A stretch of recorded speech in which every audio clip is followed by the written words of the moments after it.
अगर आपको 10 जन्म याद आ जाएं, तो मैं आपकी स्थिति सोच सकता हूं। 10 जन्म याद आने से आपका दिमाग फट जाएगा। ऐसा करने के और भी जिम्मेदार तरीके हैं। हम कुछ लोगों के लिए खास उद्देश्यों से बहुत नियंत्रित स्थिति में ऐसा करते हैं कि अचेतन मन की परतों को चेतना में लाकर उन पर काम किया जा सकता है।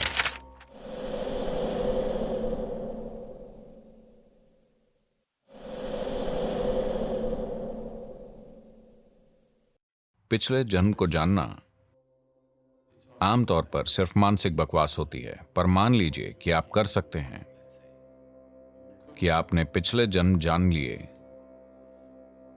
मैं कहूंगा कि अभी अधिकांश लोगों के मन ऐसे हैं कि वो इस जीवन की यादें भी नहीं संभाल पा रहे।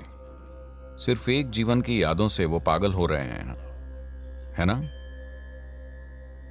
If you remember 10 lifetimes, your mind will crack up. 10 जन्म याद आने से आपका दिमाग फट जाएगा। क्या आपको नहीं लगता? एक जीवन भर की यादों से लोग दुखी हो गए हैं। पिछले 25-30 वर्षों की यादों से लोग एकदम दुखी हो गए हैं। अगर आपको 10 जन्म याद आ जाएं, तो मैं आपकी स्थिति सोच सकता हूं। तो प्रकृति ने एक रुकावट डाली है, जो अच्छा है। ऐसा करने के और भी जिम्मेदार तरीके हैं, जहां ये चीजें यादों के रूप में नहीं बल्कि ऊर्जा के रूप में कटती जाती हैं। आप संयमा साधना में आए हैं जी। संयमा मूल रूप से यही है कि अचेतन मन की परतों को चेतना में लाकर उन पर काम किया जा सकता है, पर यादों के स्तर पर नहीं, ऊर्जा के स्तर पर। क्योंकि यादें आएंगी तो लोग बस टूट जाएंगे। वो 2 या 5 या 10 जन्मों का भार संभाल नहीं पाएंगे। Your mind is not capable of handling that. आपका मन इतना भार नहीं संभाल सकता। यह आपको बिल्कुल तोड़कर आपका जीवन पूरी तरह से भ्रमित कर देगा। अगर आपको पिछले जन्म की चीजें याद हैं और सभी लोग जुड़े हैं, मान लीजिए आपके पड़ोस में आपके पड़ोसी का पति, या मान लें कि पड़ोसी का कुत्ता पिछले जन्म में आपका बच्चा था। मैं कल्पना कर सकता हूं।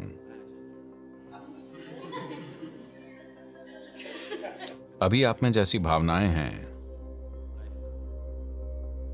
आप इसे संभाल नहीं पाएंगे, आप पागल हो जाएंगे। तो यह बिल्कुल गैर जिम्मेदाराना होगा। अगर कोई पिछले जन्म खोलने में सक्षम है, तो यह गैर जिम्मेदाराना काम होगा। हम कुछ लोगों के लिए खास उद्देश्यों से बहुत नियंत्रित स्थिति में ऐसा करते हैं,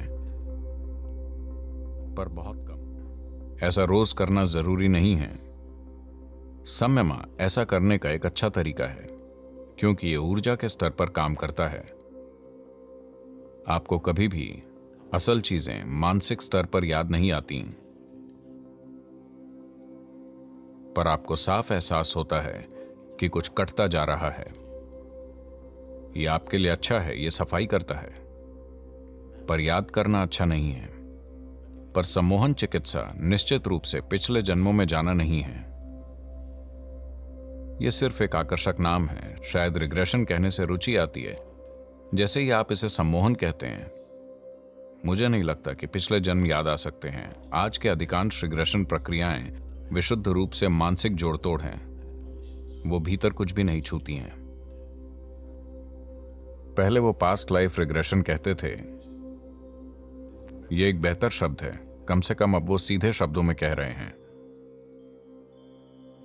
सम्मोहन करने का मूल अर्थ है कि ये सत्य तक पहुंचने की कोशिश नहीं है। आप अपनी मनचाही चीज स्थापित करना चाहते हैं, है ना? क्या सम्मोहन का यही आधार है? किसी व्यक्ति को सम्मोहित इसलिए नहीं किया जाता कि आप उसे सत्य तक ले जाना चाहते हैं। आप सत्य रचना चाहते हैं, है ना?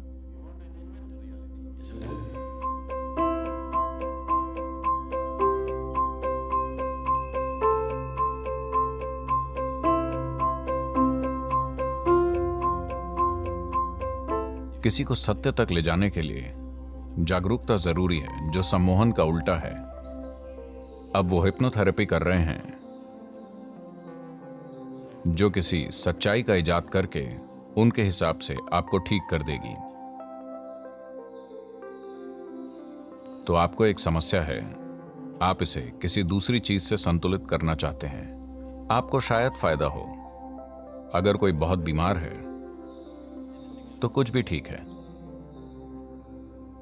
अगर इससे थोड़ी मदद मिलेगी तो ठीक है, पर एक आध्यात्मिक प्रक्रिया के रूप में मुझसे पूछें तो बिल्कुल नहीं। संयमा ऐसा करने का एक अच्छा तरीका है, क्योंकि यह ऊर्जा के स्तर पर काम करता है। आपको कभी भी असल चीजें मानसिक स्तर पर याद नहीं आती, पर आपको साफ एहसास होता है कि कुछ कटता जा रहा है।